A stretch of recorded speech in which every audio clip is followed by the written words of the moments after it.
You know the scene. Even if you've never read the books, you know it. The narrow stone bridge arching over a bottomless chasm in the deep places of the earth. The running figures, small and desperate. And then, blocking their path, a shadow that seems to drink the light, growing and taking form. A thing of darkness and of fire. The Balrog. Standing against it is one old man in grey, holding a staff and a small sword. He plants his staff on the bridge, and he speaks the words that have become a legend. You cannot pass. It's one of the great cinematic and literary standoffs of all time.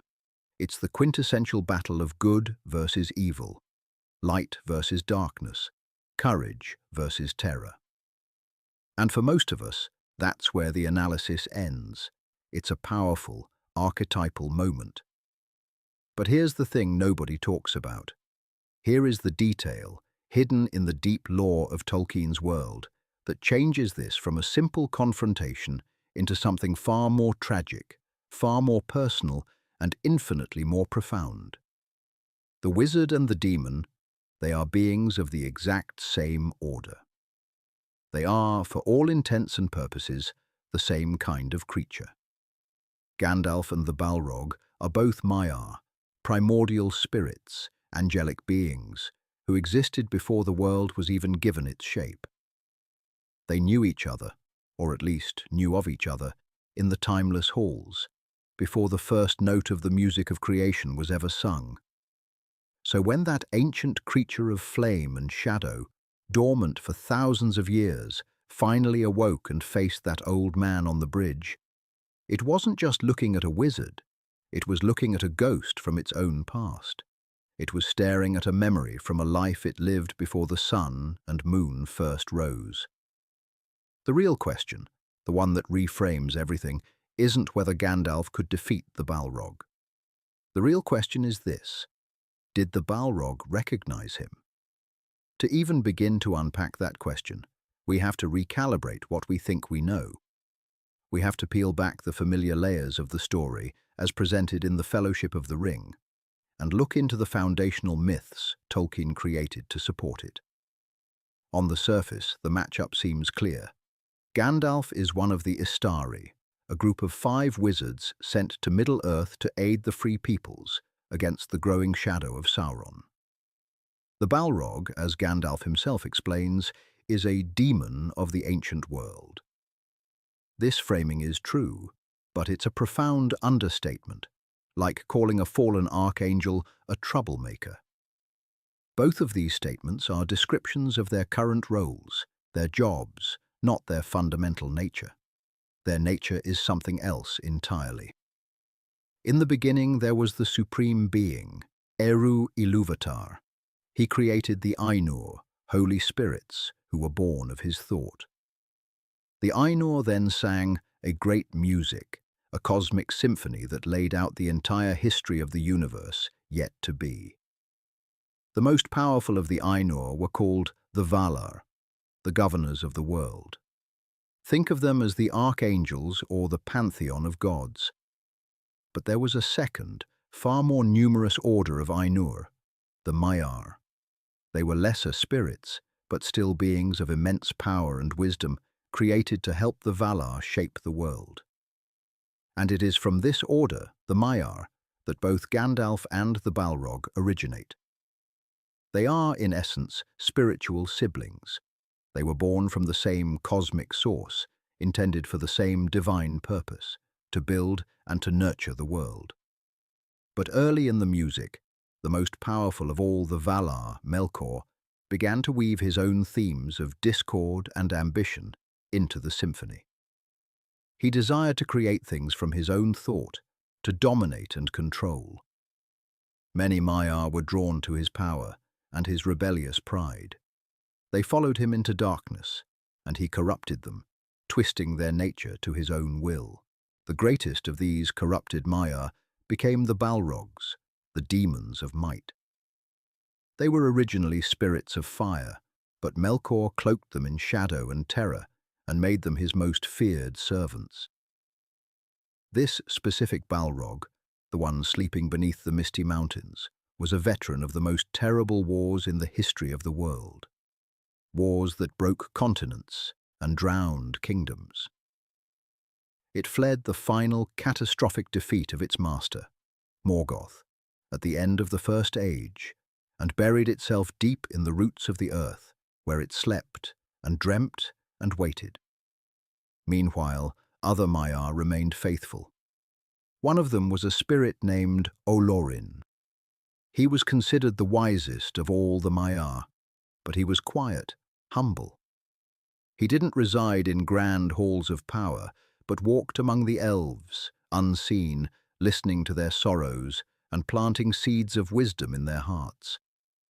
He was a being of immense intrinsic power, associated with light and fire and hope.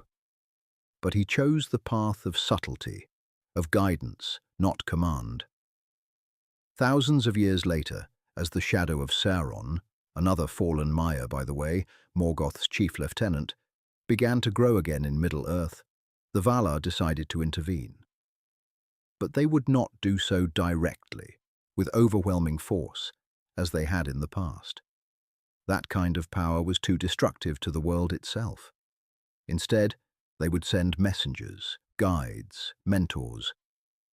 They chose 5 Maiar to undertake this mission. They were to be cloaked in the flesh of old men, their full power veiled, their memories of their own divine nature dimmed.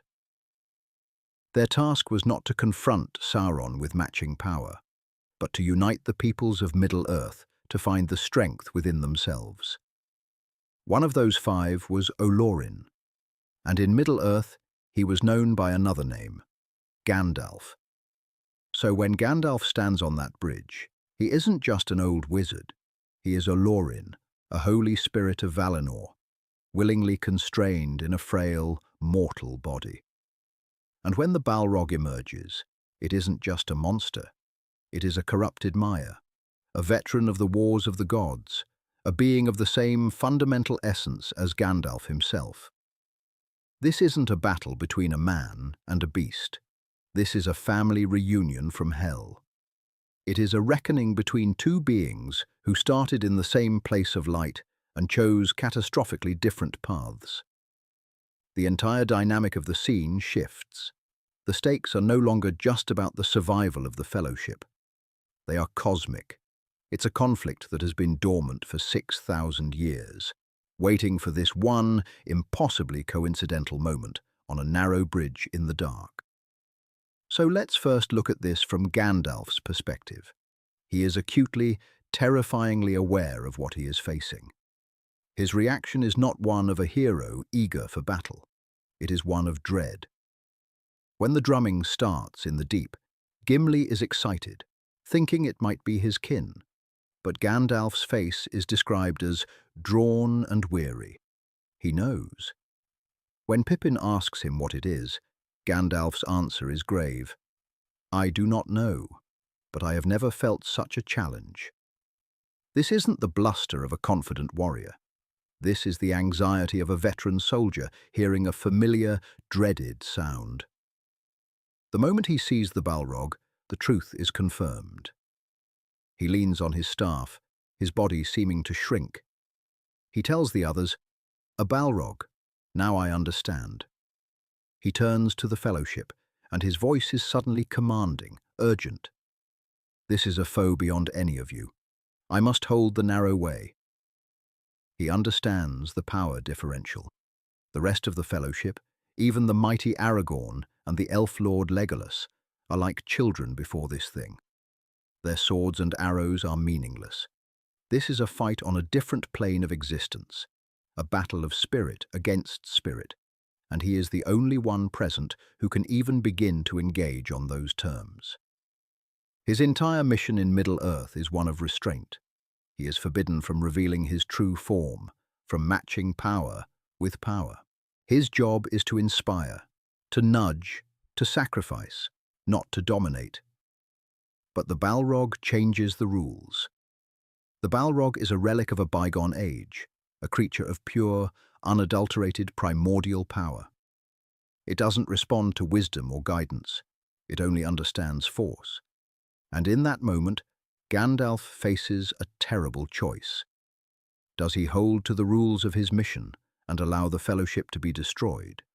Or does he break his sacred vow of restraint and unleash the power of Olorin the Maiar, risking the wrath of the Valar and fundamentally altering his purpose in Middle-earth? This is the weight on his shoulders as he turns to face the shadow. He is not just fighting for his friends' lives. He is fighting for the integrity of his entire multi-thousand-year mission. He is being forced to become the very thing he was sent not to be. Now, let's turn the camera around. Let's try to imagine the perspective of the Balrog. This is, of course, speculative, as Tolkien gives us no insight into its mind. But we can infer a great deal from what we know. Imagine sleeping for 6 millennia. Your last waking memories are of the War of Wrath, of skies filled with dragons and eagles, of the very foundations of the world being torn asunder by the warring gods. Your lord, the great Melkor, the king of the world, has been defeated and cast into the outer void.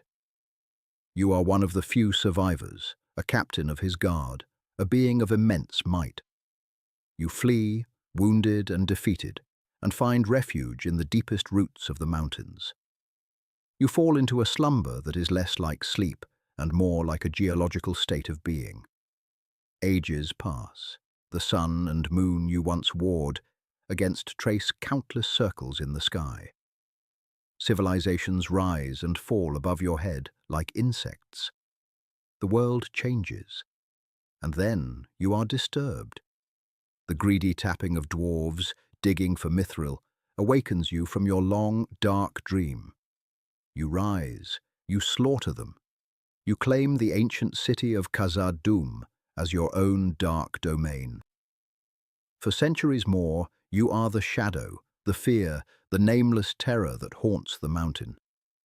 And then one day, a small band of intruders violates your sanctum. They are nothing. Elves, dwarves, men, hobbits, mortals, insects. You pursue them, your very presence a weapon of terror. You drive them towards the bridge, a perfect choke point. And there, one of them turns. An old man in a grey cloak. He looks frail, weary. He should be incinerated by your mere presence. He should collapse in terror. But he doesn't. He stands his ground, and as you draw closer, something begins to feel wrong. There is a light about him, a light that your shadowy form instinctively recoils from. It's a faint light, heavily veiled, but it is a familiar light. It's the light of the West, the light of Valinor, the light of the stars that shone before the sun was made. It's the light you abandoned, the light your master sought to extinguish forever. The old man speaks, his voice suddenly filled with a power that belies his form. I am a servant of the secret fire, wielder of the flame of Anor. Let's stop and break that down. This is not a wizard's incantation. This is a declaration of cosmic identity. The secret fire is the flame imperishable, the divine spark of creation that comes from Eru Ilúvatar himself. It's the power that gives life and reality to all things. Melkor coveted this fire and sought for it in the void, but could not find it, which is what fueled his rebellion. For Gandalf to declare himself a servant of it is to align himself directly with the ultimate creative power of the universe. He is saying, I serve the source of all being. Then he says, he is the wielder of the flame of Anor. Anor is the Elvish word for the sun. So he is claiming dominion over the fire of the sun, the fire of light and life. And then comes the crucial counterstatement. The dark fire will not avail you, flame of Udun. He doesn't call it Balrog. He calls it Flame of Udun. Udun was the name of Morgoth's first great fortress in the ancient north. He is naming the Balrog by its origin, its allegiance, and its master. He is saying, I see you. I know exactly what you are. I know where you came from, and I know who you served. My fire is the fire of creation and light. Yours is the dark, corrupted fire of the first Dark Lord. And my fire is stronger. In that moment, do you think the Balrog understood? It wasn't just hearing a threat, it was hearing its own forgotten history, spoken aloud by an enemy who should not exist. It was like a disgraced, long-exiled general hearing his old regimental call sign from across the battlefield. The recognition must have been a shock that ran deeper than any physical blow. This wasn't a mortal wizard. This was one of them, one of the Maiar, a servant of the enemy, the Valar. And in that frail, cloaked form, there must have been a flicker, a scent, a spiritual signature that the Balrog knew. The signature of a Lorin, the quiet one, the wise one, who used to walk in the gardens of Lorien, the dreamer, the one they probably dismissed as weak, introspective, harmless. And he is here, standing on a bridge in the deeps of the earth. And he is not running. The Balrog's response is not speech, but action. It draws itself up to a great height, its wings spreading from wall to wall. It is a display of pure power, an attempt at intimidation. But it's also, perhaps, an act of desperate self-affirmation. It is roaring, "I am terror, I am might, I am the shadow that you forsook." It is trying to reassert the identity it chose for itself in the face of a walking, talking reminder of the identity it was given at creation. The battle that ensues is not merely physical, it is metaphysical. Gandalf's staff shatters, but in doing so, it breaks the bridge beneath the Balrog's feet. It's a trade, an exchange of power. But as the Balrog falls, its whip lashes out and catches Gandalf's legs, dragging him down into the abyss as well. On the surface, it's a tragic, mutual kill. But I think it's something more. It's an acknowledgement. The Balrog, in its final moment, latches onto the only other being in the world that is like it. It is a final, desperate act of connection, of dragging its unfallen counterpart down into the darkness with it. It's a cry of, "If I am to be destroyed, you are coming with me. We started in the same place. We will end in the same place." Their fight continues far beyond the sight of the Fellowship. As Gandalf later recounts, they fell for a long time, battling in the utter blackness at the foundations of the stone. The Balrog's fire was quenched, and it became a thing of slime, stronger than a strangling snake. This is fascinating. Stripped of its fire and shadow, its weapons of terror, the Balrog is reduced to a more primal, ugly form. It is being deconstructed. Gandalf, too, is being changed by the fall. He is being pushed to his absolute limit, the frail human form burning away. They land in a deep, subterranean lake, and then the battle continues up the endless stair, a legendary secret stairway that ascends from the lowest dungeon of Moria to its highest peak, the Celebdil. They fight their way up this mythic structure, a clear symbolic ascent from hell back into the world of light. And on the peak of Zirak-Zigil, surrounded by cloud and lightning, the final duel takes place. Gandalf casts his enemy down, and the mountainside is broken where it falls. But the effort is too much. Gandalf himself, his body broken and his purpose in that form fulfilled, passes out of thought and time. He dies. The physical form of Gandalf the Grey is destroyed. But the spirit, Olorin, is sent back, renewed and clothed in white, his power enhanced, his memory clearer. He has passed through fire and death and has been reborn. He had to face his fallen reflection, his dark brother, and in defeating it, he had to shed his old, constrained self to become what the world now needed. So, let's return to the bridge, to that moment of silent confrontation before the first word is spoken. Did the Balrog know? I am convinced that it did. The recognition might not have been instantaneous intellectual knowledge, like reading a name tag. It would have been a deeper, more instinctual, and far more horrifying realization.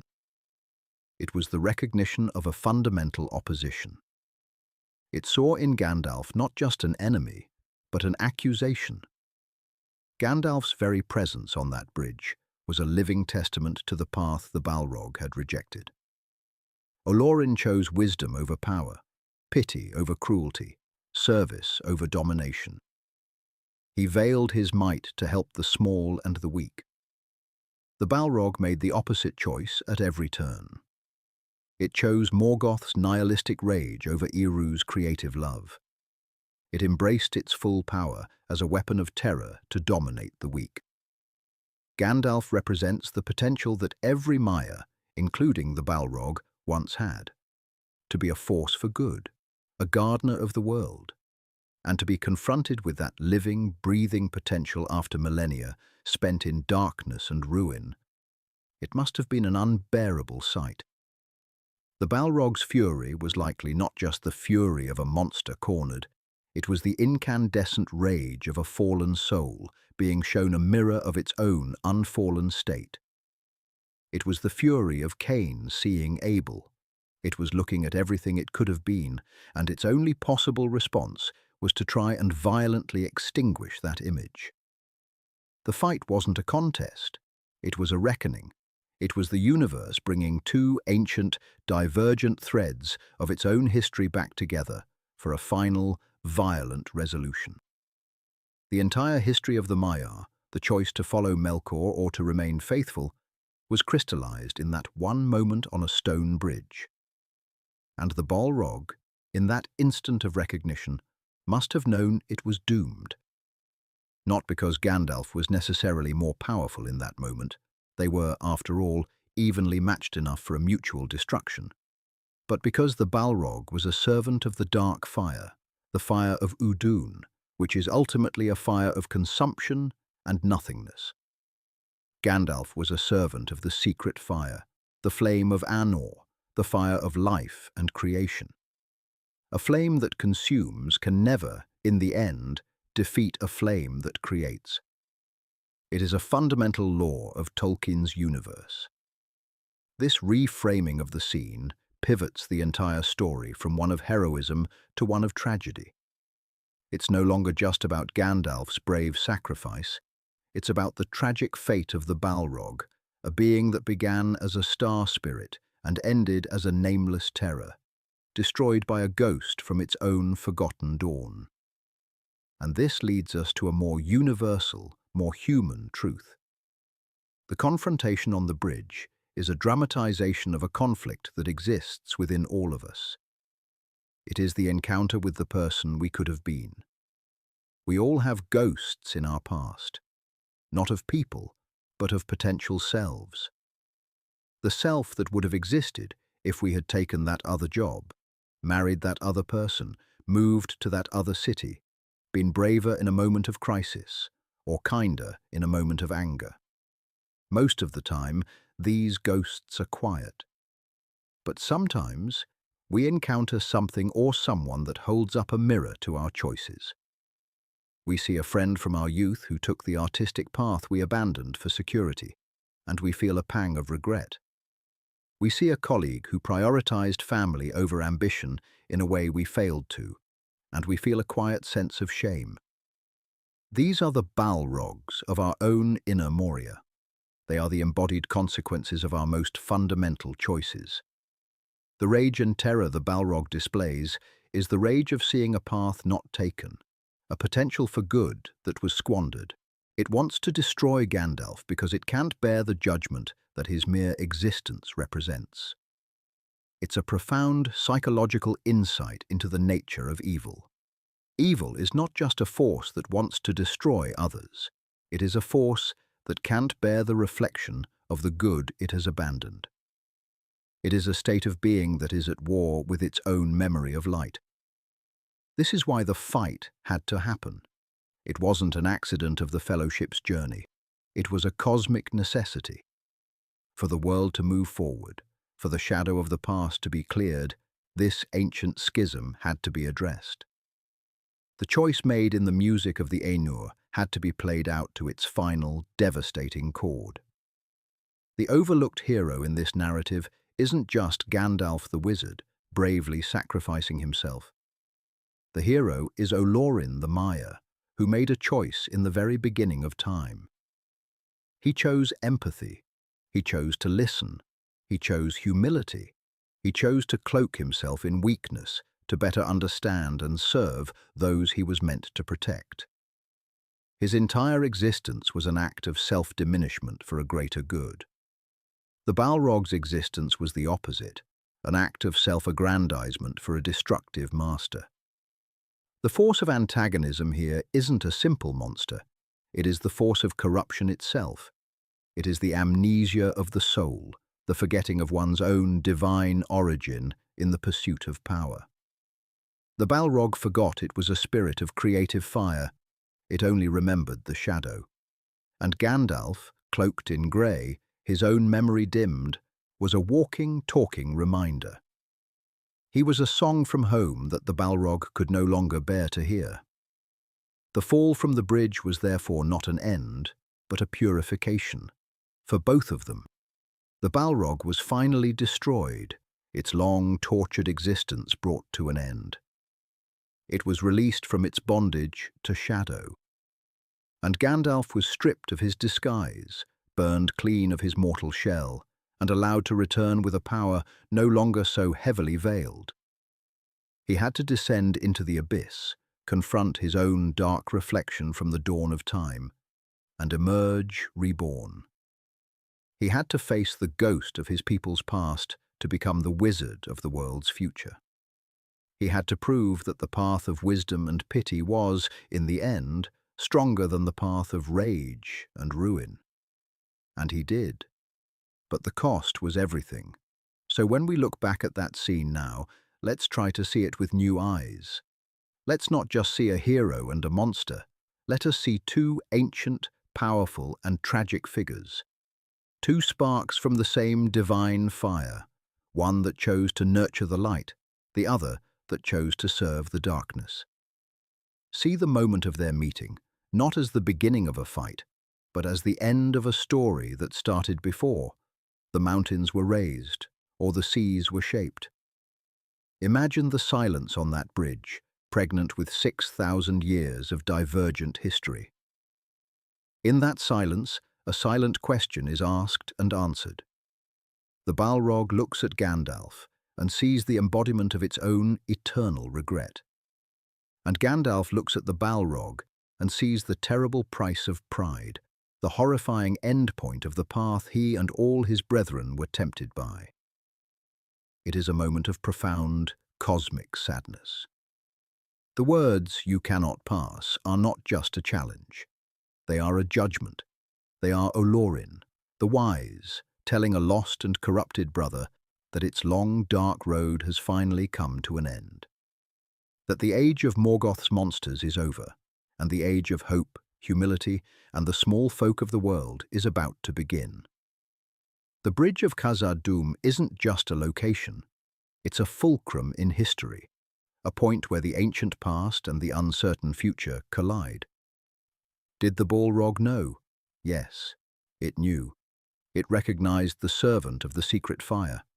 And in that recognition, it recognized its own damnation. And perhaps, in the deepest, most buried part of its being, a part that hadn't seen the light in millennia, it felt a flicker not of hate, but of relief. The end had come at last. The long sleep was finally, truly over. And we are left to wonder about the bridges in our own lives, the moments we are forced to confront the choices that have defined us, and the ghosts of the people we might have been, waiting for us in the dark.